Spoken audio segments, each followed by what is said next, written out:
This entire team has been lifted tonight by Odell Beckham. This is sick. Put this to music.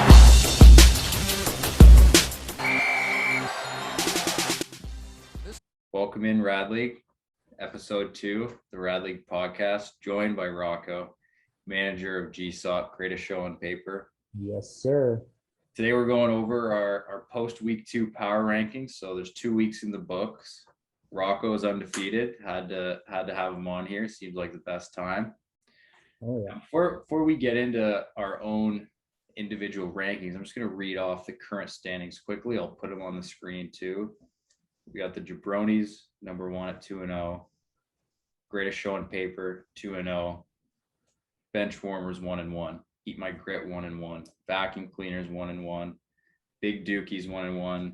Tinks, 1-1. J-Dog, 1-1.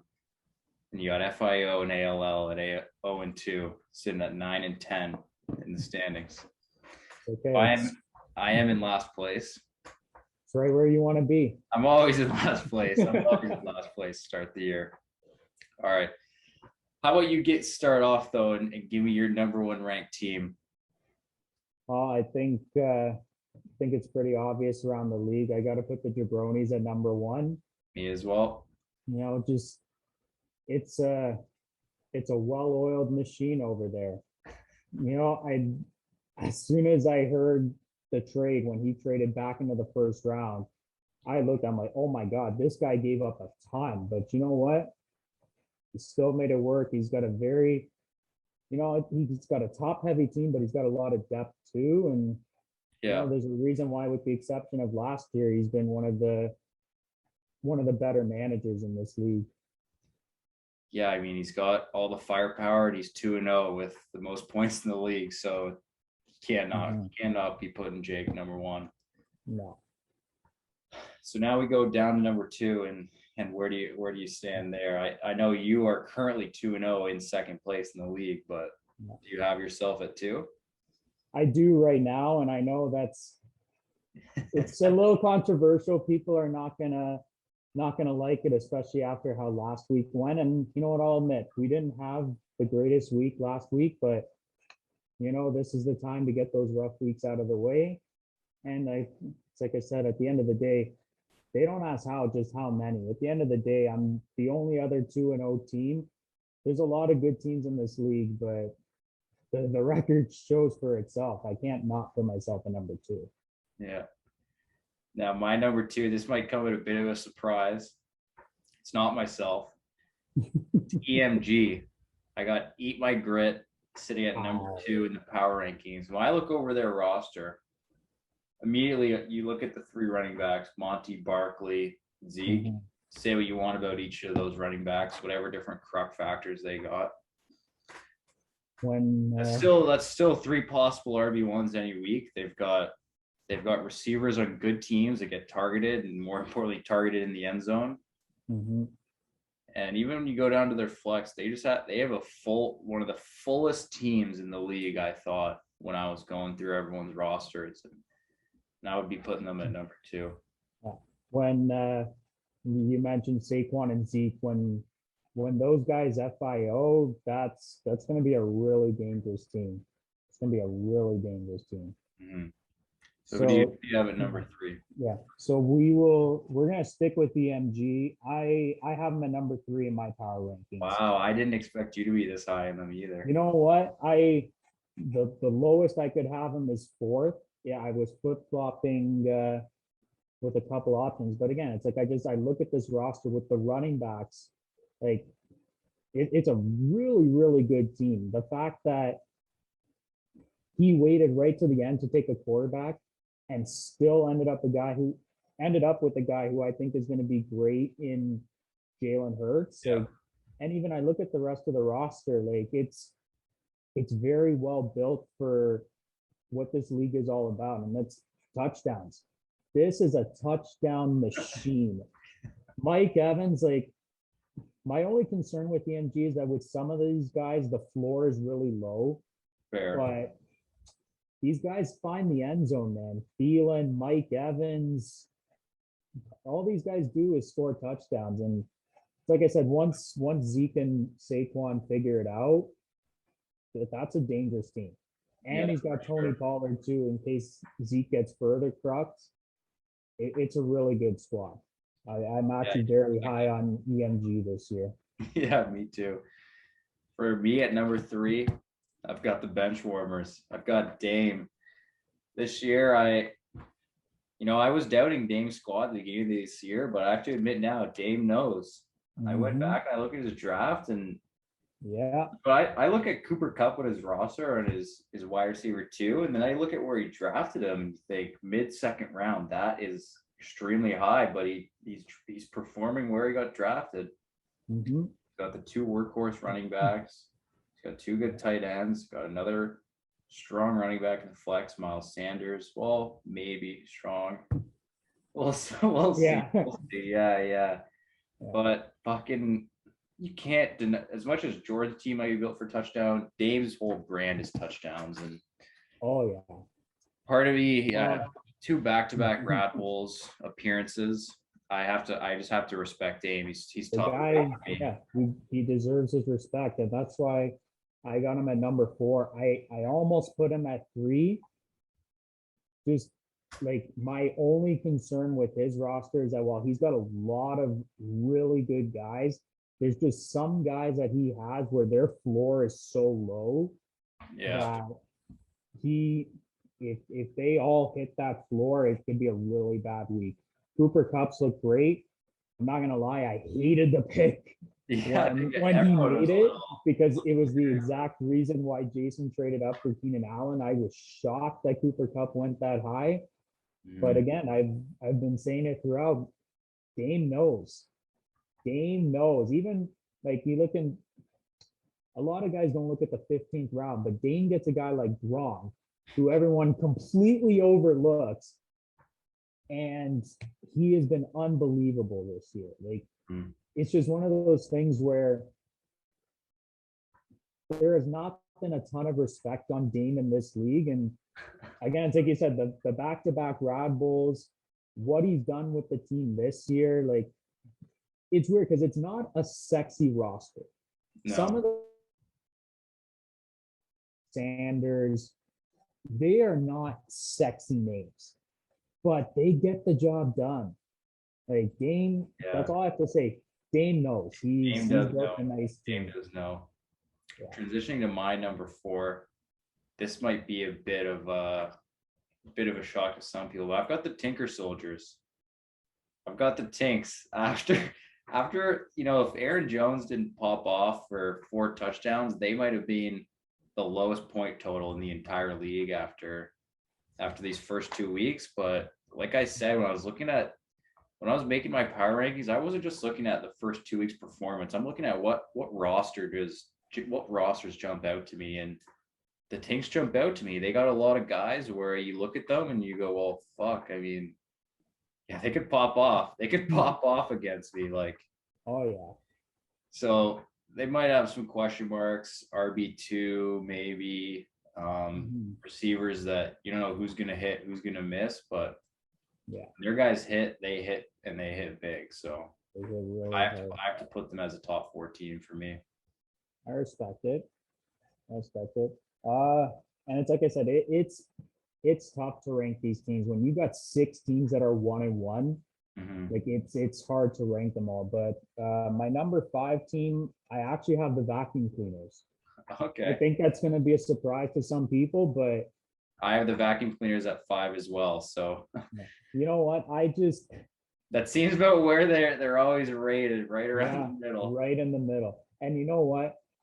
I gotta give props to Zach because after his off season, I thought it was going to be a really, really long year for him. Because he did great by trading up to number 3, and then the James Robinson stuff with ETN. Then Michael Thomas gets hurt, and then he trades out of the first round altogether. I'm thinking to myself, you know what? Okay, what Jason did, he did the same thing, but he's got Kamara and DK. Zach didn't have that. So I was really worried. I'm like, I don't know what this guy's going to do this year, but he did exactly what I thought he had to do to do well. He had to nail the draft, and that's exactly what he did. Yeah, Jefferson, yeah. Zach's got a good team. Jefferson at 2.2 is like, that's his future keeper wide receiver. That's a phenomenal pick. Kyler Murray was the third quarterback off the board. Yeah, that's a And steal. I still can't believe that because he's been lighting the world on fire, and he gets Jacksonville this week. Like, it is just, Who does Zach play this week? he's got the Jackrabbits. Oh yeah, that's He's got the Jackrabbits. see. I don't love Zach's running back situation, Fair. but you know what? With the exception of that, he's got great receivers. He's got probably the best quarterback. Tight end needs some work, but you know, he's got a decent bench, and his flex would have looked a lot better if Judy didn't get hurt. Yeah, it would have. That was a big hit to his team. Mhm. Yeah, overall, Zach's got a good team. When I look at it, it says a little bit PPR for me, a little bit of a PPR team, but I mean, I guess that's why they're ranked number 5, right in the middle. So Yeah. you can rely on them, but part of me thinks it might be hard to see this team hit that, have those 165-point weeks, but Mhm. he'll get some wins by hitting kind of the medium level each week, I think. Oh yeah. Now we move on to number 6. So we have only 6 teams make our playoffs. So who do you have right now as the final team sitting in a playoff spot according to the power rankings? Yeah. According to the power rankings right now, again, like, it's still so early. I've been flip-flopping a lot on it, but I got the Jackrabbits at number 6, and I think that's going to be high for a lot of people. But I think we look a lot at like recency bias, and he had a horrible week 2. But the guy did put up 130 points in week 1. And if you look at what some of his guys did last week, it's not going to happen again. Alvin Kamara scored 3 points. Yeah. He is never going to have a game that bad. Kittle had a horrible week. DK has been slow, but he's still DK Metcalf. The running back situation isn't great. I'm not going to lie. I don't love that. But he's got enough depth, I think, that he can still make it work. Eventually, he's going to get Michael Thomas back in there. So it's not the best roster, but I still think that there's a lot of depth there. And if he can figure out his running back situation, he's got a top 3 quarterback. He's got a top 3 running back. You got to watch out for that team if they bounce back. And I'm almost certain they will, because again, like, he had so many guys that were so bad last week that that's not sustainable. They're not going to be that bad for the rest of the year. It won't happen. Yeah, I'll get to my analysis on his team a little later. They're a little lower down my rankings here. When I get to number 6, I've got yourself. I've got greatest show on paper. You're probably wondering when your name was coming. You're 2-0 here. I was wondering, and you know what? I get it, because again, the last 2 years obviously are absolutely nothing. You know what? I don't even consider previous years really. The roster might not be the sexiest on paper, no pun intended, but again, it's like I said at the beginning, the results show for themselves, and we have gotten quite a lot of interest with a decent amount of our roster. But I want to hear. I was wondering when the slide was going to end, but I want to. Yeah, I mean, you got 3 running backs that, to me, you can trust them. Eckler, Dame, CEH. Yeah, you got the CEH. Kind of a tough start to the year, but I still think he's trustworthy. We got to weather the storm. Receivers. I mean, you just got more trustworthy receivers: Amari Cooper, Julio, Corey Davis, Marvin Jones. Kyle Pitts. He's kind of a question mark for me. Whether he has the ability to be an elite tight end for fantasy year 1, I don't know. Yeah, but I do like the core of your roster. I do like some of the guys you have on your bench. I feel they'll be able to be plug and played at any point down the season.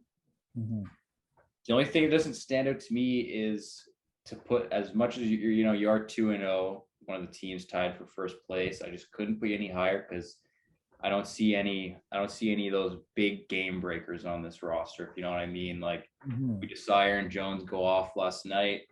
I'm gonna use the Tinks again. We got Tyreek Hill went off the week before. I don't see a Dalvin Cook or Derrick Henry. Someone who's going to get you a 30, yeah. 35 point week. But I mean, that can win you weeks, and then just having depth and having guys that can put 12 points, 16 points, 8 points. Sometimes that'll win you weeks. I mean, well, that's the thing, and I looked at it too. And part of why I kept myself higher up is that, again, I'm ignoring recency bias. Last week was not good. I'll admit that my matchup was very beneficial to getting a win, but even you look at some of the performances I had, Corey Davis got 0.8 points. That's not going to happen again this year. CEH 2.6. He's not going to score that low again. Just a lot of guys who had bad weeks, and I think they're kind of slept on a little because of that. But fair. No, I think it's like I said, there's a lot of talent in this league. So number 7, and this is tough because I love the guy. He's our commissioner. The Tinks. I got the Tinks at 7. I just,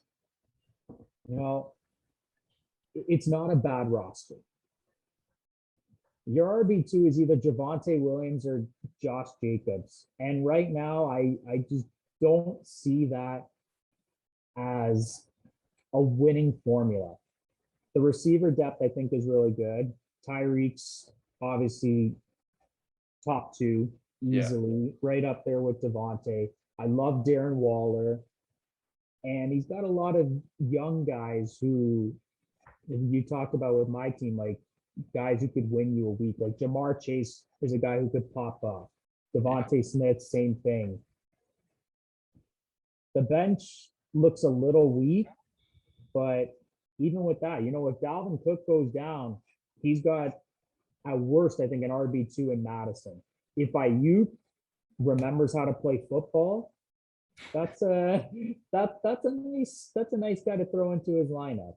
Yeah. And like I don't love the roster, but you can't count out the Tinks. Of course, he's a former champion, made the playoffs last year, had a nice run before bowing out to the bench warmers. But right now, I can't put him any higher than that, unfortunately.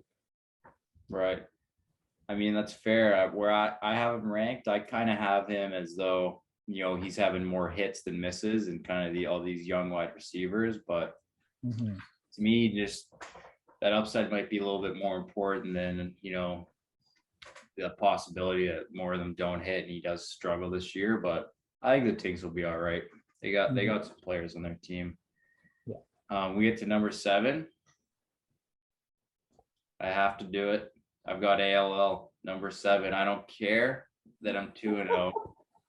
I might as well be 0-0 because I'd be the same team no matter what. So am I last in points for in this league as well? I didn't even check that. No, I think second last. I think Jackrabbit's right. last in points for. And you know what? That's what.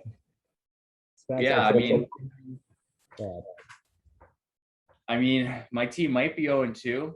Some people might be writing us off already. We get written off every year, it seems like, but we don't go away. But I've had some teams that are posed threats second half of the season. I've never had a roster this good in week 2. No way. And you know what? I see elite potential at every position. Yeah. I trust Lamar. I trust he's having a massive comeback year with all these rushing yards, rushing TDs. We've seen what he can do. I mean, talking about betting on ceiling, like this guy has the nuclear codes in his pocket at some point. Receiver, I love my core, Adams, Godwin, and Higgins. I mean, running back, I doubled down in the first round, Taylor, Mixon. Neither of them have really popped off last week. It's probably partially why I didn't get the win. but I love these guys. Flex is where question marks come into play for ALL. Who is Tyson Williams? He's a low end RB2. That's what he is. I trust this guy. He's shown he's explosive. I trust him as every week plug and play. Now with the last couple flex in my bench, I mean, got some guys where I got some wide receiver stashes. I got some RBs that can maybe step into roles, and this was kind of the mold that I was looking at in the offseason. Although I'm 0-2, I still think this mold can get to the playoffs, and I'm going to stick behind it. And you know what? I got a ton of respect for that, just because, no, I'm not gonna lie, it's been a rough couple weeks for you. Even just going back to the draft. Like, man, I've never seen someone get torn to shreds for 6 hours straight. Some solely people based off like that. Zach Moss, some people don't. That's, I mean, But again, just that's the ALL thing right now. It just thrives off of controversy. It's almost like you invite it, I think. You invite the controversy. It's like, I think I sent the invites in the mail a couple months ago. it's like, you know what? Just talk shit about my team. Come on, bring it on. And that's why, always cooking, never cooked, it seems. I've got this one card in my pocket that we haven't seen a Jonathan Taylor explosion yet this year. We have not had a taste of that yet. And when it comes, it is going to come. Yeah. I think taking him over Zeke, short and long term, was the right call. Yeah. 100%. Zeke. Yeah. All right. So, yeah. Moving on to, what are we at now? Number 8 for you? We're at number 8. Number 8. And all right. Yeah. this might be a bit of a surprise, but we just talked about an 0-2 team, and I'm going to talk about the other 0-2 team. I got FIO at number 8. I look at this roster and, man, this is a really, really good team. Like, if Buffalo FIOs for FIO, we're in a lot of trouble, because that Josh Allen and Diggs stack is ridiculous. Terry McLaurin, he lost his quarterback, but he's still a top receiver. Brandon Cooks, it's not the sexiest name, but there is nobody else to throw to there. I really like Brandon Cooks. The running backs, he's got a lot of depth at running back. Maybe not like the biggest names, Darrell Henderson, Mike Davis. Got a lot of depth there. He's 0-2. He could have very, very easily been 1-1. The Javs barely squeaked out a win. Tight end's obviously a weakness, but even the bench, there's a lot of potential for guys who could pop off. Pittman, Rager, Jamal Williams if Swift goes down.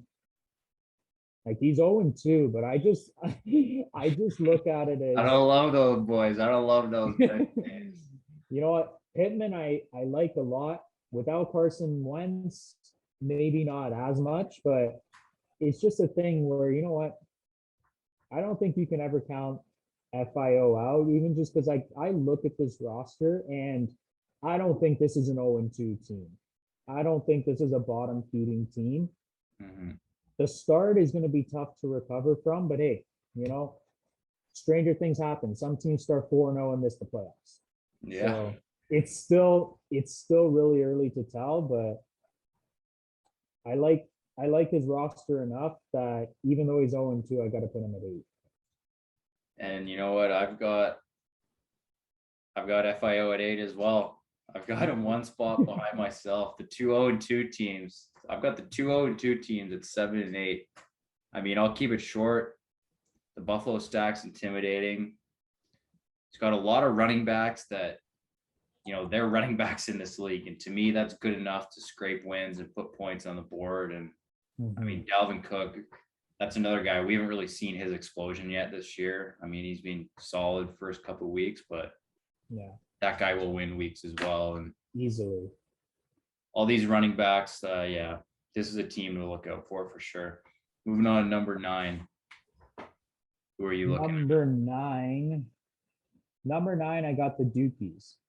And I know he is not gonna be happy with this because I know Clayton's got his heart on his sleeve when it comes to fantasy football. He's always been telling us, learn football. But I look at this team and I don't love it. I really don't. And I think it goes back to the draft strategy. We're a 1 QB league. You can't be taking 2 top 10 quarterbacks expecting that one of them's maybe going to be trade bait. Nobody's going to take that bait. Nobody's going to take that bait. So you got either Russ Wilson or Herbert rotting on his bench until he drops him. I didn't like that strategy. Even the 3 tight end strategy. It wasn't the worst in the world. I think it had the same intent in terms of trade bait. TJ Hawkinson, I think, is a great flex play. But then with the Goddard pick, like he just dropped him. And FIO gets a tight end for nothing. And even I look at the rest of the team. The wide receivers are okay. His RB2 is Myles Gaskin. I really don't like that. He essentially traded Allen Robinson for 2 average running backs. One of them isn't even starting for him, and Mark Ingram. Second average running back. Mark Ingram. And that might not even be average. Running back. Well, that's what I'm saying, man. Like, he needed running back help badly because sure, Myles Gaskin's better than AJ Dillon, but it's not pretty. Like, Darnell Mooney is his 3rd flex, and that pains me to say. Darnell Mooney's a GSOP legend. I love Darnell Mooney, but just I don't love him that much. So you're putting him in the flex, especially when you had Allen Robinson and gave him up. Mike Williams looks really good, but again, he's a Band-Aid. He's an injury waiting to happen. Deontay Johnson just got hurt. That guy's always hurt. Like, he's 1-1. He's 1-1, but again, he had a very, very bad week 1. He could easily be 0-2, and that's why, like, just the fact that he should be 0-2, if I'm being completely honest, if Aaron Rodgers doesn't put up less than 1.5 points, Clayton's 0-2, and just that combined with the roster, I got to put him at 9. I'm the same as you again, back-to-back spots. I have the big Dookies at 9. And I got to say, when I was starting to make this ranking, I thought I was putting the Dookies at 10. I mean, I love you, Clayton, but I didn't love this roster right from the draft. I thought you might have botched it this year. But the more I look at this team and the more I see some players that scare me. I mean, that's what I said is kind of the most important factor when I'm looking at this roster. Mm-hmm. Calvin Ridley, even, you know what? Mike Williams is growing on me. When I see him in wide receiver 3, I'm like, all right, that guy's a player. I get it. Mm-hmm. Yeah. Calvin Ridley, Antonio Gibson is maybe, I don't know if people are sleeping on him or maybe he hasn't played too well as of yet, but I think he'll be fine. And then Travis Kelce, TJ Hawkinson. I mean, that's 2, like that's a wide receiver 1 and a wide receiver 2 that are down in your tight end and flex. So might be a little weak in the rest of the flex and running back. And I see very limited upside on this bench, but this is a team that they have some guys that will get you wins. And even though they're 9, they're kind of, the 6 to 10 tier for me, they're all kind of the same. So like I had myself at, I have myself at 7, Clayton at 9. I mean, you could argue that his team should be 7, I should be 9, and I'd be like, yeah, you know what, we're in the same tier to me. And again, it's like I said, I would argue against that. Actually, I would argue against that, but yeah. Well, again, I would accept that as an argument. Now we get on to your 10th ranked team. Number 10. I can't wait to hear. I already know who it is, and I know who your 10 is, and I can't wait to hear it. But you know what? Again, Spence, I love you. I've never seen a guy, again, just take so much heat for the draft. And you know what? Your team honestly isn't as bad as some of us think. Jonathan Taylor, I said it before, it was the safer pick, short and long term. He's bound to go off. He leads the league in touches inside the 10. The touchdowns are going to come eventually. Lamar, I know you love Lamar. There's a lot of upside there. Devontae's Devontae. I really don't have to say anything more about him. But just looking at the rest of the roster, like I see there's a lot of ifs, man. And there's that saying, if fans and butts were candy and nuts, we would all have a Merry Christmas, something like that. There's a lot of ifs. There's a lot of ifs. Tight end's pretty weak, but I think you can get by without. Chanel, I don't like Chanel. I look at it as I don't like guys. I don't love having guys in offenses where there's a lot of mouths to feed. So with Jacksonville, there's Chanel, there's Marvin Jones, there's DJ Chark. There's a lot of mouths to feed there with a rookie quarterback. Godwin's not bad, but again, same thing. You got Mike Evans, you got AB, you got Gronk. There's a lot of mouths to feed there. Tyson Williams, again, I'm high on Tyson Williams, but there's so many guys coming in there. You got Latavius Murray, Lev Bell somewhere in the picture, Devontae Freeman. Like, there's just a big question mark. You never know. Those guys like, are in wheelchairs. That's where they are. Kenyon Drake. I think this league knows how I feel about Kenyon Drake. I mean, he, as of right now, he's a starter because Josh Jacobs this guy got turf toe. I don't know, but yeah, it's just, and even with there, it's like there's so many questions. Like if Peyton Barber's apparently the starter, like whatever. I've had my personal gripe against Kenyon Drake from last year, but even with that, like once Josh Jacobs comes back, who is another guy I'm not that high on, but that's a question mark. Pascal, not bad, but he's a question mark too, because again, there's a few mouths to feed, and with the exception of Taylor, I don't like that Indianapolis offense that much, especially the passing game. Even with Wentz, I don't think it's a great passing attack. Sony Michel, it's an if. He needs Darrell Henderson to get hurt to have relevance. I mean, we already saw it last week. Zach Moss, like we saw 2 touchdowns last week. The legend of Zach Moss, but he was also healthy and active in week 1, and 2 of those touchdowns came right at the end when it was a blowout. And Buffalo throws the ball a ton. Josh Allen's still the top red zone rushing threat.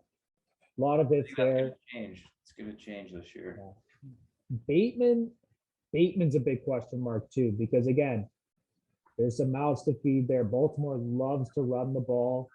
I think he's actually probably got the most potential out of the guys on the bench.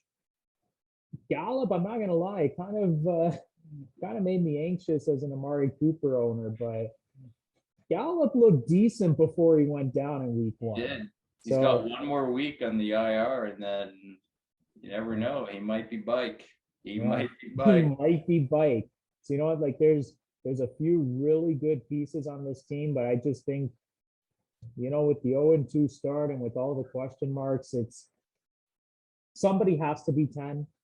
Yeah. So I hate that it's got to be you, but again, you know, I think it's almost a good thing because you feed off the adversity.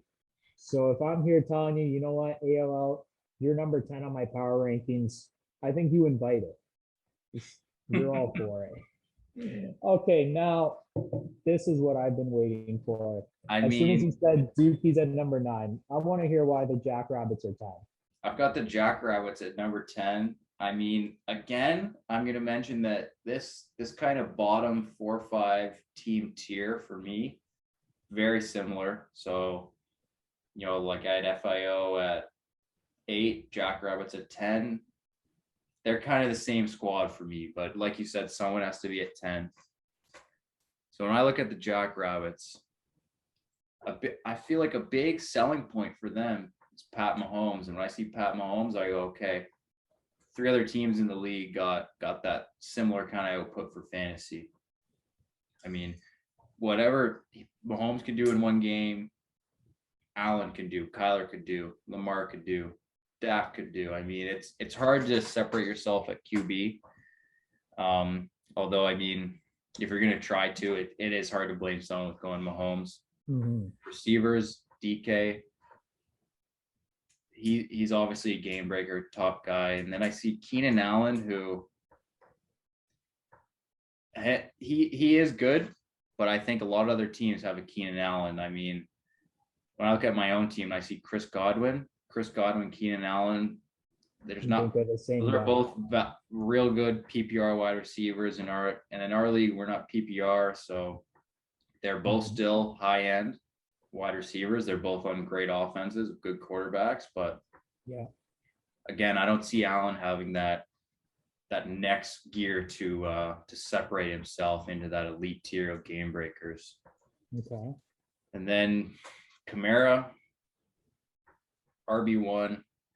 Obviously, this guy's one of the top running backs in the league, but this year, I don't know if I'm as high on him as a complete game breaker. And then the rest of that running back room is just kind of a hot mess. I mean, Kareem Hunt as your RB2. I mean, that's when I see that, I go, okay, what if I put Kenyon Drake in my RB2? I mean, Drake right now, you might clearly different players. Don't get me wrong, but Yeah.